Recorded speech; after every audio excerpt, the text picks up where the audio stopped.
E já começamos agora falando sobre o nosso intestino e nosso cérebro. Durante muito tempo, gente, o intestino grosso foi visto apenas como parte do sistema digestivo. Só que aí as pesquisas foram evoluindo e revelando que ele vai muito além. Ele manda comandos para o cérebro, abriga milhões de neurônios, produz substâncias como serotonina, que é a substância do bem-estar, né? Por isso é cada vez mais reconhecido como o talvez, primeiro cérebro. Tem muita gente que ainda fala, é o nosso segundo cérebro. Tem gente que já fala, é o nosso primeiro cérebro. Para falar sobre essa conexão entre intestino e cérebro, recebemos o neurocientista Igor Duarte, autor do livro O Primeiro Cérebro, que aborda esse tema com bastante informação. Seja bem-vindo, obrigada por estar Bem, aqui querida, com a gente. prazer estar aqui Muito bom novamente. te receber. Vamos lá, para a gente aprender, então, sobre Vamos lá. essa relação intestino e cérebro. Pois é, esse daqui é seu. Olha, muito obrigada. Eu escrevi o livro chamado O Primeiro Cérebro porque eu tive diversos insights com relação a essa história de que o intestino é o segundo cérebro. Ele realmente é muito importante. Ele tem neurônios próprios, ele age por conta própria, ele não depende do cérebro para funcionar. E ele manda no cérebro. Então, do ponto de vista evolutivo, o intestino se formou primeiro. Do ponto de vista embrionário, ele também se formou primeiro. Então, provavelmente, este cérebro aqui descende desse cérebro aqui. Então, o intestino seria o irmão mais velho do nosso cérebro. Então, na hierarquia, é ele que manda. E olha como é interessante, ele está totalmente relacionado às nossas atitudes. Olha a baita responsabilidade que temos diante do nosso corpo e da nossa saúde física e mental, né? Porque é tudo que a gente come. É importante as pessoas saberem disso, porque não é mais apenas um órgão do sistema digestório que tem a ver com a captação de alimento, embora ele também faça isso, é muito mais do que isso, porque é o intestino que está ditando as nossas decisões, sabe? Então, se o intestino não funciona bem, aqui não funciona bem. E aí eu já adianto para vocês, o intestino, a gênese de diversas condições neurológicas e comportamentais é no intestino. Uma que já está bem documentada, a doença de Parkinson é uma doença intestinal. Gente, aí eu falo para você que tem problemas intestinais, trate o quanto antes. Porque lá na frente você pode receber uma notícia que não vai te alegrar e nem alegrar ninguém da sua família, obviamente. Então tem que cuidar do seu intestino. Como é que a gente cuida do intestino? Veja, a alimentação é uma parte muito importante. Os médicos, gastroenterologistas, os nutricionistas têm trabalhado muito bem nisso. Eu estou trazendo uma nova abordagem para cuidar dos neurônios intestinais. Então, a medicina nunca olhou profundamente para os neurônios intestinais e eu trago, inclusive eu escrevo nesse livro, uma técnica para a gente reequilibrar a atividade elétrica dos enteroneurônios, fazendo com que esses neurônios produzam melhor serotonina, produzam melhor um neurotransmissor chamado GABA, que eles consigam melhorar a motilidade do intestino. Muitas pessoas sofrem de intestino preso por conta da atividade neuronal dos neurônios intestinais abaixo do esperado. Então a gente faz uma ativação desses enteroneurônios, o intestino tende a melhorar e melhora condições neurológicas também. Como é que a gente faz essa ativação? Através de eletroterapia e magnetoterapia. Os neurônios funcionam por eletricidade. Então, você aplica correntes de baixa frequência, você consegue reequilibrar os disparos e a atividade dos neurônios. E existe estudo científico que comprova esse resultado? Essa técnica fui eu quem desenvolvi e nós estamos em fase de estudo agora, junto com a Universidade de Mogi das Cruzes. Olha que interessante. Então, a gente está diante de um inventor. É uma descoberta, Uma um descoberta insight, importante, claro, né? Claro que eu não tirei isso da minha mente à toa. Então, muitos cientistas trouxeram informações que embasaram essa minha teoria. E eu tenho diversos resultados positivos. Nós estamos, então, compilando esses resultados para uma publicação que sai, acredito, até o meio do ano agora, mas resultados muito interessantes. Por exemplo, em fibromialgia, em pacientes que têm sequelas de AVC, pacientes que têm intestino preso, inclusive. Nossa, que interessante isso. E você faz com que tipo de tecnologia? Magnetoterapia, Mas com algum equipamento próprio existe um pra equipamento, não é um equipamento extraordinário, e pequenos ímãs localizados em partes do intestino. Então não é nada invasivo e também não tem efeito colateral. Então, existem pontos no intestino que têm relação com o cérebro. Se você ativa esses pontos, você melhora essa parte no cérebro também. Então, é basicamente colocar em pontos do abdômen pequenos ímãs e ficar com esse ímã o dia inteiro. Esses ímãs têm ação lá na parte bem interna, onde as Isso coisas aí. acontecem? Na parte neuronal do intestino e na parte circulatória do intestino, a circulação do intestino. Já é comprovado pela ciência também que o magnetismo tem efeito na circulação por conta do ferro presente no sangue. Então, se eu aumento o magnetismo no abdômen, eu aumento a circulação. Melhorando a circulação, eu melhoro a atividade dos neurônios e eu melhoro também a imunidade, porque 70% da nossa imunidade está no intestino grosso. No intestino, né? Com isso, você melhora a motilidade também? As pessoas, por exemplo, que têm o intestino preso, elas começam a ter mais facilidade, começam a fazer esse intestino funcionar? Veja, a ideia não era para intestino, a ideia era para o sistema nervoso. Então, tratando de pacientes com sequelas de sistema nervoso, todos estavam relatando que melhora no intestino. Então, olha só, para as pessoas que sofrem de intestino preso, mulheres, 7 a cada 10 mulheres têm intestino preso. É uma questão de se avaliar bastante, né? Os tratamentos que existem hoje não estão surtindo efeito em todas as pacientes. Pode ser uma alternativa, não tem efeito colateral, de baixo custo e acessível a todos. Bom, estamos trazendo aqui uma novidade, né? Como ele mesmo falou, ainda não é um estudo totalmente conclusivo, mas está sendo feito e já com bastante sucesso. A gente volta já já para conversar mais e também, ó, sabatina que a turma vai perguntar, tá bom? lá. Você que tem a sua dúvida sobre o primeiro cérebro do Dr. Igor Duarte, capricha na pergunta, pode mandar lá no Vida Melhor Oficial, que eu volto aqui em alguns minutinhos pra gente continuar, tá? De volta a conversar com o Igor Duarte, você com a sua pergunta, já já a gente coloca aqui na tela, assim que puder a produção já libera aí. A gente está tentando entender por que é que o intestino, que era considerado o segundo cérebro, está sendo considerado aqui pelo Dr. Igor Duarte como o primeiro cérebro. Primeiro cérebro. Tá vendo? E a gente já tem perguntas. A Yasmin dos Santos quer saber, a alimentação saudável influencia a nossa concentração? Claro que sim, porque vou falar da alimentação não saudável. Ela vai fazer com que o intestino produza uma série de toxinas e essas toxinas vão chegar no cérebro. Existe uma via de comunicação direta entre intestino e cérebro que não passa pelo sangue. Então, tudo que tem no intestino pode chegar no cérebro. Inclusive bactérias. Bactérias intestinais podem estar habitando o cérebro de pessoas saudáveis. Se no seu intestino tem bactérias ruins, essas bactérias terão acesso ao seu cérebro e isso pode atrapalhar o funcionamento. Próxima pergunta, boa tarde. Tenho uma filha adolescente que enfrenta crises de ansiedade e notei que ela também tem muitos problemas intestinais. Isso pode estar relacionado? Será que tratar o intestino ajudaria na saúde emocional dela também? Olha, provavelmente sim. A ansiedade é um fator multiprofissional, então envolve o acompanhamento de outros profissionais, mas eu garanto para vocês que associando o tratamento existente com o trabalho no intestino, vai potencializar o tratamento, com certeza. Não à toa a gente usa aquela expressão, né? Aquela pessoa é enfesada. Pois é. Né? Porque ela tá lá com o intestino com fezes e não tem a facilidade de eliminar, né? Isso, de alguma forma, deve estar inflamando o corpo todo, atrapalhando e intoxicando. Isso influencia no humor. Claro. Então, o humor é algo do cérebro, que o intestino influencia. Tem um outro ditado que é muito falado aqui no Brasil, que é cara feia, para mim, é fome. Significa que quando ele não tem o alimento para fazer o trabalho adequado, impacta no humor também. Ah, isso impacta. Eu, então, que sou gulosa, quando eu tô com fome, eu fico brava. Próxima pergunta, vamos lá para a tela. Obrigada. Yasmin dos Santos. Fui diagnosticada com síndrome do intestino irritável e sempre achei que fosse só um problema digestivo, mas li que isso pode afetar até a memória e o sono, é verdade? É verdade, porque tudo que está relacionado ao intestino tem uma influência no cérebro.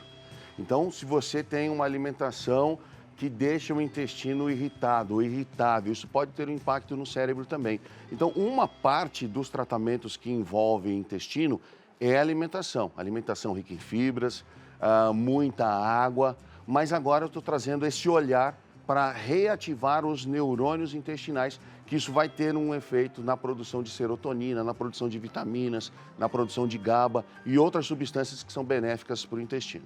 Perfeito, olha que interessante, né, esse estudo. Próxima pergunta.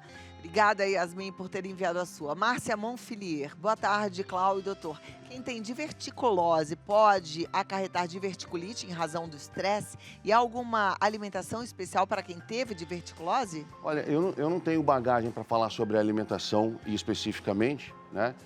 O profissional gastro seria o mais indicado, mas existem alguns alimentos, alimentos ricos em grãos, por exemplo, deve ser evitado por pessoas que têm diverticulose. E o divertículo é uma bolsinha que se forma na parede do intestino. Se grãos penetrarem ali, pode dificultar a saída e desenvolver, então, o diverticulite. Ok, obrigada, Márcia, pela sua pergunta. Próxima pergunta é da Gildete Chagas. Beijo, Gildete. É verdade que câncer, na sua maioria, começa no intestino? Veja, o câncer tem a gênese na imunidade. Como 70% da nossa imunidade está no intestino grosso, provavelmente o intestino tem alguma importância nos tipos de câncer que aparecem com mais frequência. Não posso afirmar isso categoricamente, mas baseando-se nos estudos que eu já tenho feito, posso dizer que sim, há uma inclinação para isso. Agora você vê, né? Não basta a gente de vez em quando comer fibras. É uma alimentação de fato rica em fibra, com bastante água, fazer exercício físico, porque também vai fazer muita diferença para o funcionamento do intestino. A gente não pode ficar intoxicado, inflamado, com o intestino preso. É isso, e você tocou num ponto interessante. O exercício físico, ele não é bom apenas para os músculos, para as articulações. Quando você faz atividade física, aumenta o número de neurônios no cérebro. Isso pode se repetir no intestino, que é o nosso primeiro cérebro também. Então, a atividade física é muito importante para a saúde geral, saúde cardiovascular, do cérebro e agora do nosso primeiro cérebro também. Perfeito. Próxima pergunta, obrigada, Gildete. Patrícia Hess. Qual é o papel dos neurônios que ficam no intestino? Eles têm função parecida com as do cérebro? Bem, o que acontece? Na evolução, os primeiros neurônios que apareceram foram os neurônios do intestino. Então, eles tinham que resolver os problemas que existiam naquele momento. Só depois que ele foi capaz de controlar esse órgão que é o intestino, de captar energia e de armazenar energia, foi possível, então, que a natureza desenvolvesse o cérebro que nós temos hoje. Esse cérebro aqui, ele consome praticamente 60% do que a gente se alimenta. O cérebro, ele é muito gastão do ponto de vista energético.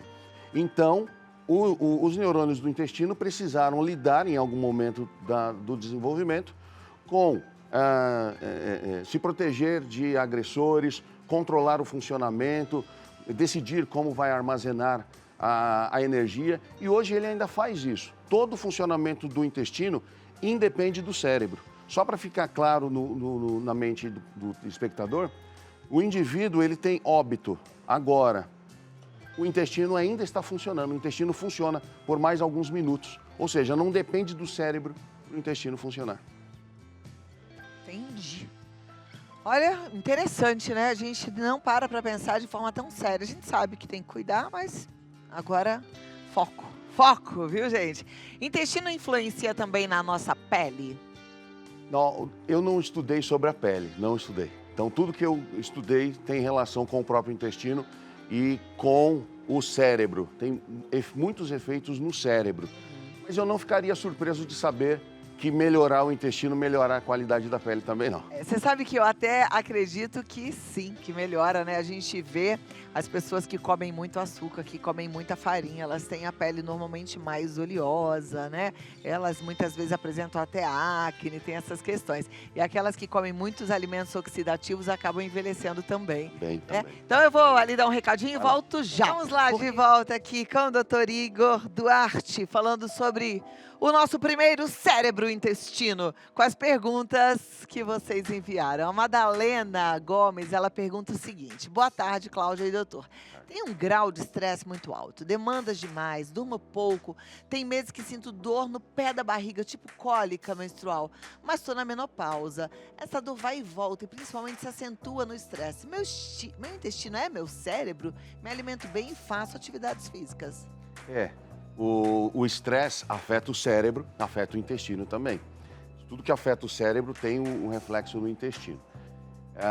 Alimentação adequada, atividade física, como você faz regularmente, são importantes, mas precisa pensar em outros fatores também. Ela precisa pensar na qualidade de vida, no trabalho, talvez, nos estudos. Se isso tira muito a paz, gera toxinas. Essas toxinas, por exemplo, o cortisol, a gente sabe que mata neurônios. Isso é ruim para a saúde do cérebro, para a saúde do intestino também. Gente, vocês já tiveram um pico de euforia, de ansiedade, alguma coisa que tá para acontecer, encontrar alguém importante, ou fazer uma prova, ou um casamento, e aí de repente dá aquela dor de barriga? Eu já tive. Vocês já tiveram? Senti dor de barriga na hora né? Pois é ligado, é impressionante, nossas emoções... Essa comunicação. O cérebro, ele consegue exercer influência sobre o intestino, mas a influência do intestino sobre o cérebro é maior. Olha. É uma via de mão dupla, sim, mas o intestino tem uma influência maior. Interessantíssimo. Camila Nunes, ela diz, boa tarde. Quem retirou a vesícula pode ser afetado? Não tem relação. Não tem Ok. relação. Obrigada, Camila, pela sua pergunta. A próxima pergunta é da Brenda. E a Brenda diz assim, boa tarde. Na menopausa, essa conexão entre cérebro e intestino muda? Fica mais intensa ou mais sensível? Não tem efeito, tá? Até onde a gente sabe, não tem efeito. O intestino vai continuar influenciando. O que acontece é que na menopausa tem uma série de alterações hormonais no organismo inteiro, que isso pode bagunçar o funcionamento. Tá joia. Obrigada, Brenda. Próxima pergunta já vai para a tela. Não tem, é anônima. Olá, quando eu fico dias sem ir ao banheiro, parece que até meu pensamento fica mais lento. Faz sentido? Mas isso não é coincidência, não. É aquilo. O intestino enfesado altera o funcionamento do cérebro, altera o humor. Isso tem impacto nos seus relacionamentos, tem impacto no seu desenvolvimento profissional, desenvolvimento acadêmico. Tudo está relacionado ali. Obrigada pela pergunta. Vamos lá para a próxima pergunta. Gabriel Mendes, existe algum tratamento neuronal para a doença de Crohn? A doença de Crohn é uma doença autoimune do intestino. Todas as doenças autoimunes, todas, têm gênese no intestino. Por quê? A imunidade vem do intestino. 70% a 80% da nossa imunidade está no intestino. Se o seu intestino não funciona bem, as células de imunidade, elas não são bem preparadas para cuidar do organismo. Então, elas podem confundir células boas com células más. E ela vai atacar essas células. Essa é a ideia da doença autoimune. Ok, obrigada, Gabriel, pela sua pergunta. A próxima pergunta é da Vânia. Os probióticos e pré-bióticos podem influenciar na saúde mental? Pode sim. Então, a alimentação probiótica, ela vai melhorar a qualidade das bactérias que nós temos no intestino. Nós temos cerca de 100 trilhões de bactérias no intestino e essas bactérias ajudam a moldar o funcionamento do cérebro também, porque parte da química produzida vem dessas bactérias. E existem 3 tipos de bactérias: as probióticas, as comensais e as patógenas. Se você estiver cultivando mais bactérias patógenas, isso vai aumentar a produção de substâncias tóxicas que vão interferir o organismo como um todo, inclusive no funcionamento do cérebro, que tem impacto direto na saúde mental. A gente tem que beneficiar as bactérias As bactérias boas. Então, a ideia desse tratamento que eu proponho é você melhorar o sistema nervoso, melhorar a circulação do intestino, para melhorar as células de imunidade, que são elas que vão controlar quais bactérias devem prevalecer e quais devem ser eliminadas. Perfeito. A Rosângela diz assim, nossa, muito boa essa pauta. Que bom que você está gostando, Rosângela. Ela diz, eu sempre tive problema com o intestino preso. Piorou com a menopausa, tenho 52 anos. Estou bebendo muita água. Minha alimentação também tem sido melhor observada. Porém, não frequento academia. Com essa fala do Dr. Igor, posso ter esperança de mudar essa situação? Ops, fiquei chocada com a informação do Alzheimer por conta do primeiro cérebro ou intestino. Abraço. Você falou de Parkinson, mas também tem uma relação com Alzheimer? Existem vários estudos. Veja, o Alzheimer é uma doença que nós não sabemos exatamente de onde ele vem. Então, existem estudos apontando para diversos caminhos. Já existem estudos dizendo que tem relação com o intestino, sim.